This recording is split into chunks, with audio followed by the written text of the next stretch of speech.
Prezados irmãos e prezadas irmãs, estamos diante de mais um estudo da Escola Bíblica Dominical da Igreja Evangélica Congregacional do Largo do Tanque.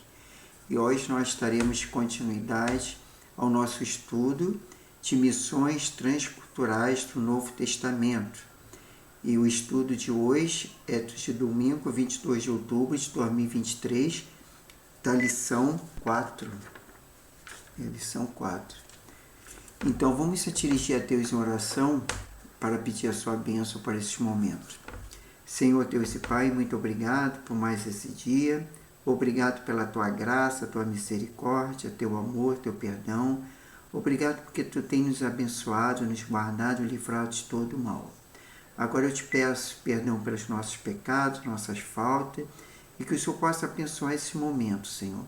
Esses momentos de estudo, que o Senhor faça nos compreender através da ajuda do teu Santo Espírito, e abençoe cada família, cada lar, daqueles que todos que vão assistir, Senhor, esse estudo através das redes sociais. Que tu possas estar abençoando, é que eu te peço, te agradeço, em nome do Senhor Jesus. Amém. Então, irmãos, vamos estudar hoje missões transculturais do Novo Testamento. Aí o que estudaremos? Nessa lição vamos estudar sobre missões transculturais do Novo Testamento. Os nossos objetivos são, primeiro, revelar Deus missionário no Novo Testamento. Segundo, mostrar as missões no Evangelho e em Atos dos Apóstolos. Terceiro, enfatizar a missão cumprida nas cartas e no Apocalipse. Qual é o textuário da nossa lição? Porque Deus amou o mundo de tal maneira que deu seu único Filho para que todos aqueles que nele crê não pereçam, mas tenham a vida eterna. Isso está lá em João 3, versículo 16. John Charles diz acertamente que Deus amou o mundo não para que toda a humanidade fosse finalmente salva, mas ele amou o mundo e deu seu Filho unigênito para que todo que nele crê não pereça, mas tenha a vida eterna. Seu amor é oferecido a todas as pessoas livremente, plenamente e honestamente, irreversadamente, mas unicamente através da redenção que há em Cristo. O mesmo autor afirma que a morte de Cristo é a nossa vida e a fé em Cristo é o nosso único passaporte para o céu. Portanto, se a oferta da salvação é a maior das misericórdias, a rejeição da salvação é a maior das culpas. Então a gente vem como introdução da razão, na causa, que é a motivação da ação missionária, que é o maior promotor de missões, que é Deus. O combustível da obra missionária e toda a humanidade, o amor de Deus não é seletivo, ilimitado. A intensidade e profundidade, e as missões são ações que são não apenas palavras. E a essência da mensagem missionária, a expressão que aponta o próprio missionário. A mensagem missionária enfatiza a importância da fé em Deus, Jesus, e o propósito missionário, evitar que o homem viva eternamente sem Deus. E o outro propósito missionário é promover a esperança de vida eterna com Deus. Qual é a verdade prática?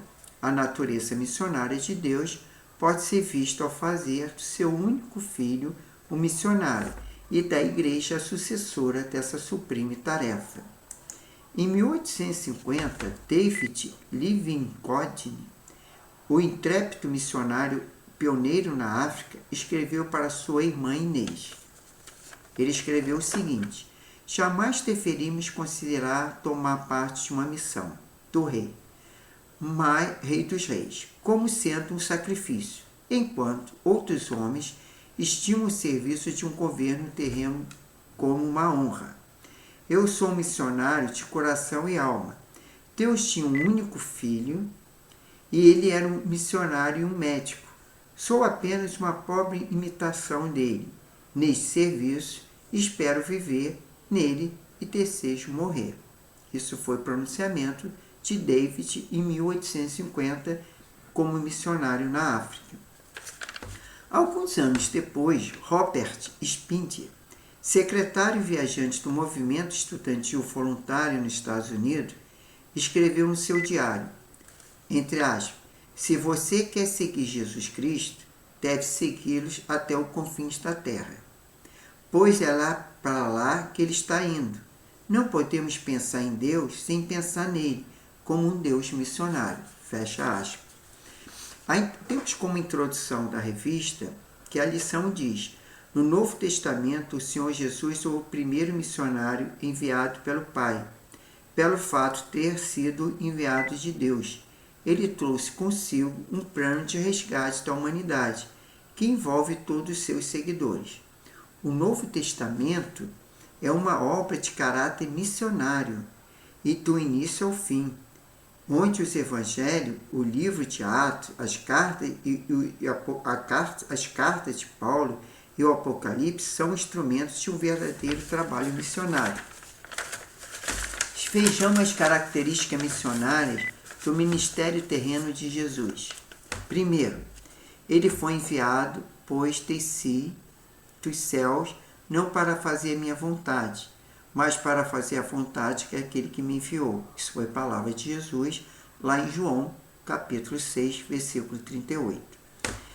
Já na segunda característica, temos como ele foi capacitado pelo Espírito, como Deus ungiu a Jesus de Nazaré, com o Espírito Santo e com poder. Jesus andou por toda parte, fazendo o bem e curando todos os oprimidos do diabo, porque Deus estava com ele, conforme Atos 10, versículo 38.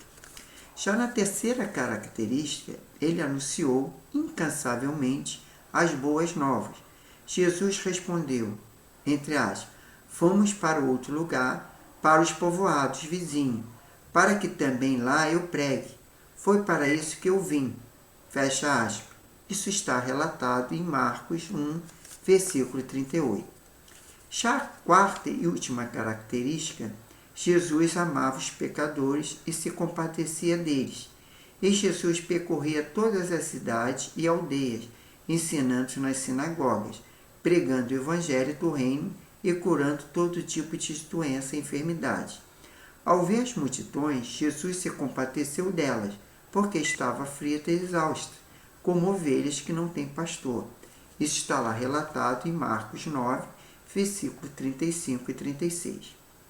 A lição diz que o nosso Senhor disse aos seus primeiros discípulos, entre aspas, vinde após mim e eu os farei pescadores de homens. Fecha aspas. Isso está lá narrado em Marcos, capítulo 4, versículo 19. Nosso Senhor veio ao mundo como um missionário enviado pelo Pai. Em seu ministério terreno, fundou e formou uma igreja missionária. Assim como o Pai o enviou, Cristo veio ao mundo como uma pessoa pobre. Ele veio como servo, esvaziou-se, deleitou-se em fazer a vontade do Pai, intensificou com o homem, andou fazendo o bem, fez tudo pelo poder do Espírito Santo. O seu alvo foi a cruz e agora ele disse aos discípulos, eu também vos envio. Agora, já no item 1, o missionário revelado no Novo Testamento. O item 1.1. O Antigo e Novo Testamento revela um Deus missionário. Lucas relata que Jesus, depois de ressuscitar, reuniu seus discípulos e falou-lhe duas coisas. A primeira foi que o Antigo Testamento ensinava claramente que o Messias tinha que morrer e ressuscitar. E em seguida, acrescentou que o Evangelho seria pregado a todas as nações.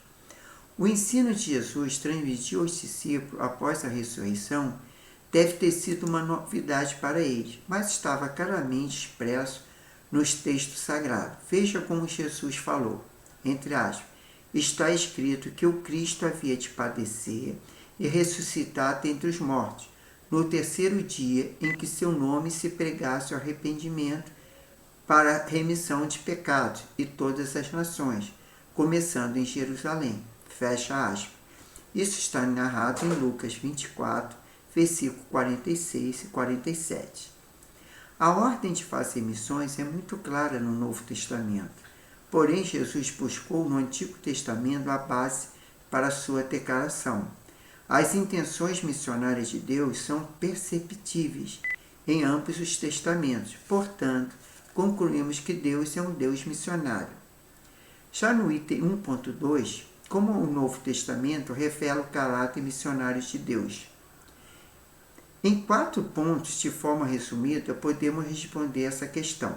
Primeiro, Deus enviou seu Filho unigênito ao mundo para salvar os pecadores, cumpriu as profecias do Antigo Testamento e demonstrando seu amor incondicional pela humanidade, conforme João 3,16, que nós lemos no início, e João 20, versículo 21.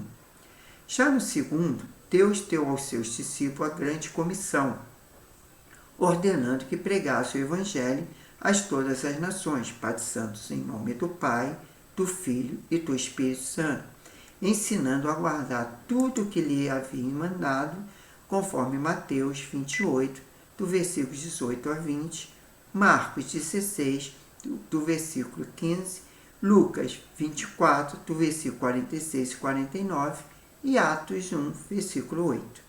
Já no quarto, Deus derramou seu Espírito Santo sobre a igreja no dia de Pentecostes, capacitando para testemunhar de Cristo em diferentes línguas e culturas e para realizar sinais e maravilhas em seu nome, conforme Atos 2, 1 a 41, e Atos 4, de 29 a 31, e Atos 10, de 44 a 48. E o quinto e último, Deus levantou apóstolos e missionários como Paulo, Pedro, Barnabé, Timóteo, Silas, entre outros, que se dedicaram a levar a mensagem da salvação aos judeus e aos gentios, enfrentando perseguições, sofrimento, tribulações por amor de Cristo, conforme está em Atos 9, 15 e Atos 13, versículo 1. No item 2, temos missões nos Evangelhos e nos Atos dos Apóstolos. No 2.1, vamos falar dos Evangelhos. A mensagem principal do Evangelho é a vida do Filho de Deus. A vida, do Filho de Deus. Jesus é o centro de cada frase do Evangelho. A vida de Jesus é o exemplo de maior de missões. Muitos missionários deixam suas casas, seu conforto, suas famílias, para ir em encontro das necessidades, dos sofridos, daqueles que estão distantes de Deus. Jesus deixou sua glória, seu trono, e veio estar entre nós como homem. E mais, ele deu a vida por essa missão.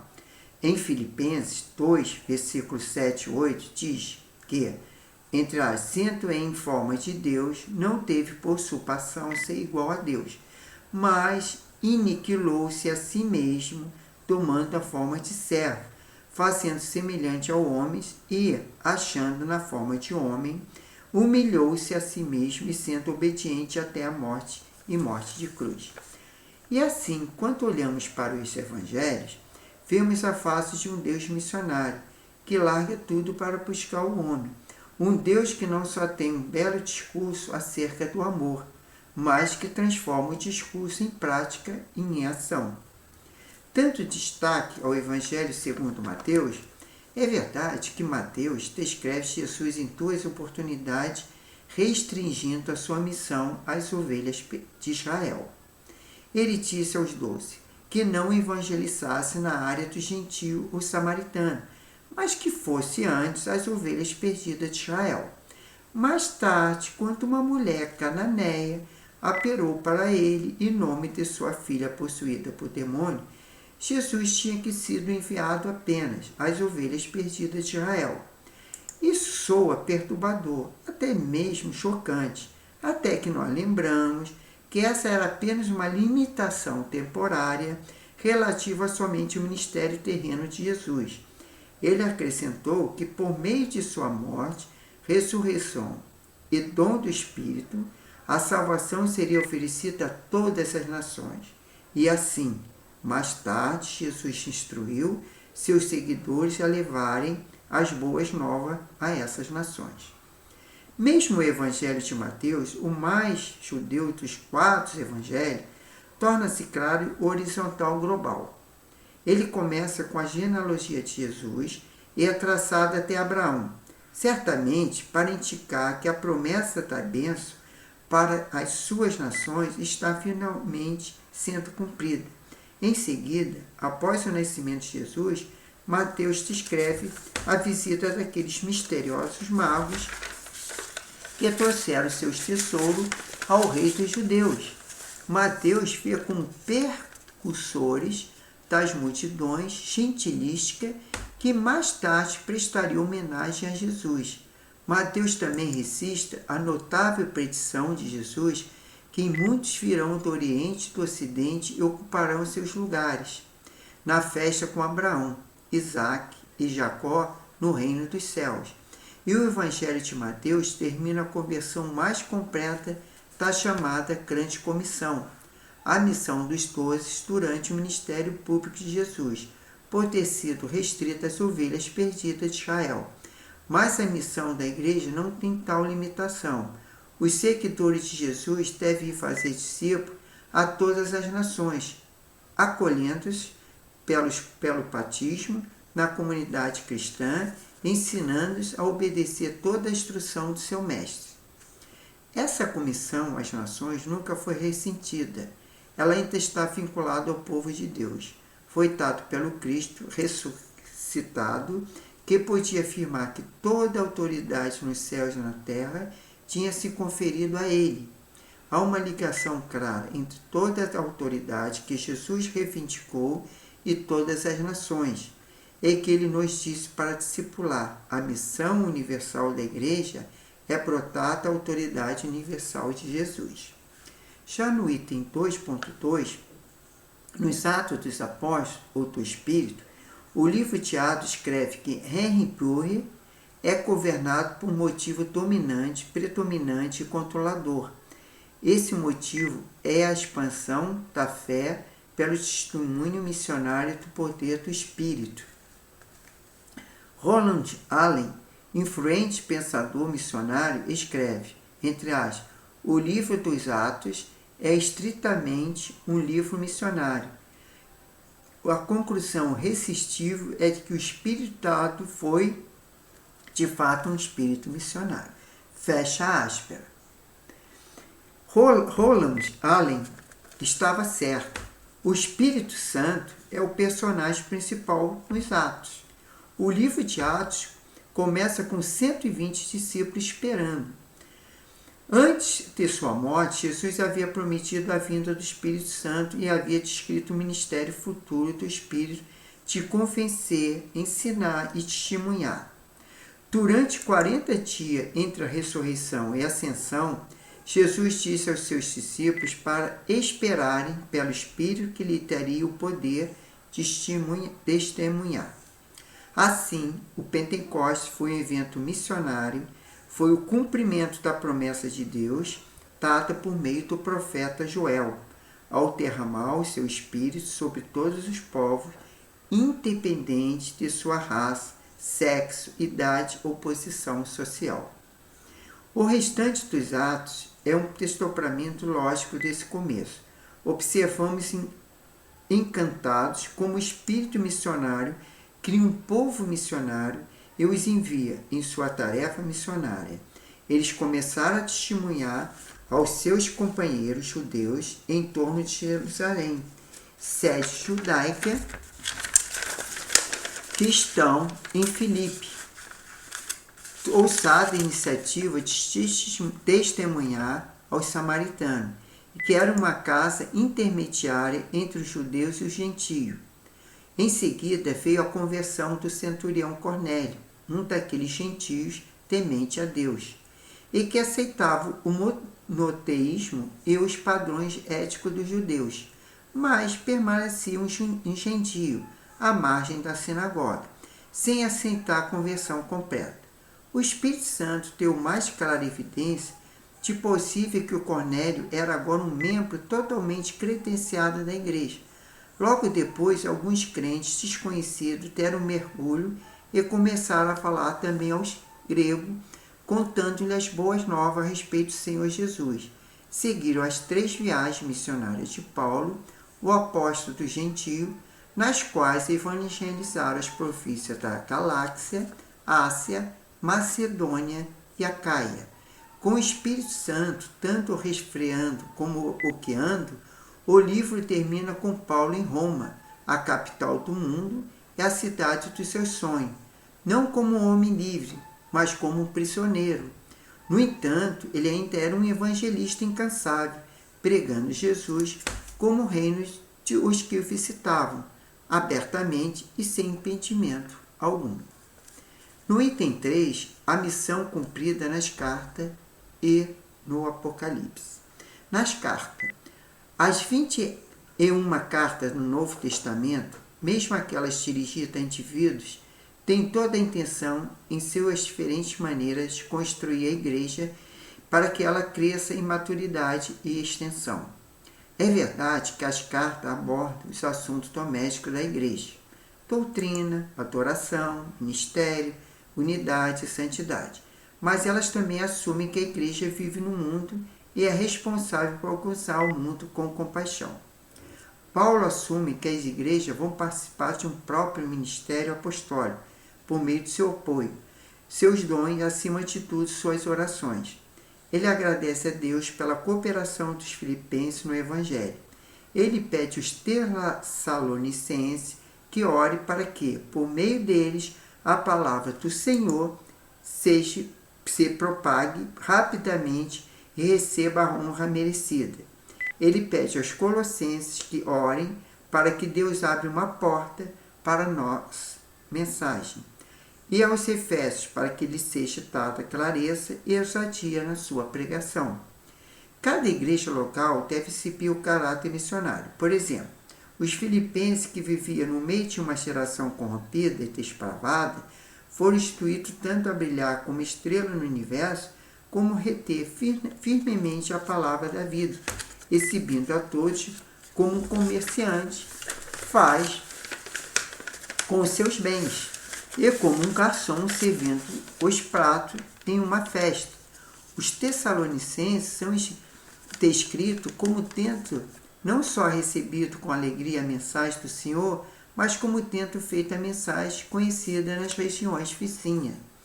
Os membros indivíduos da igreja também devem estar envolvidos no testemunho cristão. Os apóstolos exortam até a consciência dos de fora e o que observam. Sejam sábios no procedimento para com os de fora. Aproveite no máximo toda essa oportunidade. O seu falar seja sempre agradável e temperado com sal, para que saiba como responder a cada um. Fecha aspas. É uma instrução muito prática. Devemos ser sábios na forma como nos relacionamos com as pessoas de fora. Aproveitar todas as chances de testemunhar, combinar graça com sal, talvez um elemento saudável, até mesmo de humor, em nossa conversa. Estar pronto para responder a qualquer pergunta que nos seja feita. Esse último ponto nos lembra da orientação de Pedro. Entre aspas, estejam sempre preparados para responder a qualquer pessoa que lhe pedir a razão da esperança que há em vocês. Fecha aspas. Já no item 3.2, vamos falar sobre o trabalho missionário falado em Apocalipse. Quando foi permitido que João espiasse através de uma porta aberta nos céus, conforme Apocalipse 4.1, ele viu uma grande multidão de pessoas em pé diante do trono de Deus. Eles estavam vestidos veste branca, é o símbolo da justiça, e segurando ramos de palmeira, o símbolo da vitória. Estavam se reunindo em um poderoso coro de adoração, atribuindo a sua salvação a Deus e ao Cordeiro. João também descreve essa grande multidão como vinda de todas as nações, tribos, povos e língua. A missão da igreja não será infrutífera, pelo contrário, resultará em uma enorme reunião de pessoas, uma multidão multirracial e uma multinacional, e suas diferenças, língua, cultura enriquecerão as suas incessantes celebrações da graça de Deus. Então, o que a gente conclui a partir desse estudo? São nessas 4 primeiras lições, né, que essa é a 4ª lição que nós estamos vendo hoje. Então, o Deus do Antigo Testamento é um Deus missionário, pois chamou uma família para abençoar todas as famílias da terra, que é a família do Abraão, né? E o Cristo no Evangelho é um Cristo missionário, pois comissionou a igreja para ir fazer discípulos das nações. E o Espírito Santo, do livro de Atos, é um espírito missionário, pois levou a igreja a testemunhar, e a igreja das cartas é uma igreja missionária, pois é uma comunidade mundial com uma tarefa mundial. E outro é o clímax do livro Apocalipse, será um clímax missionário, pois envolve uma multidão incontável de todas as nações. A missão é o alcance global do povo global, de um Deus global. Sendo assim, precisamos nos arrepender.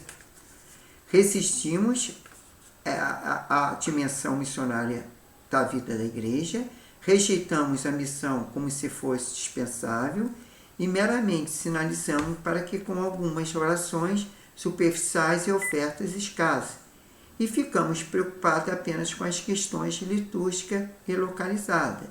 Quer dizer, a missão ela está ao alcance global, ao alcance de todos, né? E para todos, né? Que é como o missionário ele tem que pregar em todas as nações até o confim do mundo. Então, nessa 4ª lição, nós aprendemos que o estudo levado a missões transculturais no Novo Testamento, já que na lição anterior nós falamos de missões transculturais e falamos também das missões no Antigo Testamento. E agora nós falamos no Novo Testamento. E na próxima lição, que será no dia 29, nós falaremos da lição número 5, entendeu? Inclusive, a lição número 5, né? Ela vai falar de uma perspectiva pentecostal de missões, que vai ser no dia 29 do mês 10, né? O mês que nós estamos. E assim sucessivamente. E só vamos terminar esse estudo dessa revista no final do 4º trimestre, que é em dezembro, dia 31, que é a lição 14. Então eu peço aos irmãos e irmãs que leiam, aqueles que têm a revista, que eu passei a revista através do grupo da igreja, que possa ler a lição 5, para já estarmos nos preparando para entendermos melhor a próxima lição. E aí eu farei um resumo da próxima lição, que é a lição 5. Vamos agradecer a Deus por esse momento, que Deus nos abençoe nosso domingo, né, o culto nas nossas igrejas, que possamos ter um dia abençoado e uma semana próspera e abençoada. Senhor Deus e Pai, muito obrigado por mais esse estudo. Obrigado porque a Tua palavra fala que nós devemos ser testemunha, porque o Senhor é o maior missionário. Jesus Cristo também veio ao mundo, foi um missionário. E nós precisamos também, com essa incumbência que o Senhor deu para a igreja, fazermos missões. Não talvez missões transculturais para aqueles que não possam ir para outro país, mas no próprio local de nossa convivência, onde nós estudamos, onde nós trabalhamos, onde nós relacionamos com pessoas, e que possamos ser os missionários e que possamos estar bom testemunho. Por isso, Pai, nos perdoa as nossas faltas, nossos pecados, ilumina a nossa mente, dá o conhecimento da Tua palavra, para que através da Tua palavra podemos pregar as boas novas e que ganharmos almas para Ti, porque esse é o objetivo do missionário, é ganhar almas para Jesus, para Deus, vidas que são sendo salvas para ter a vida eterna.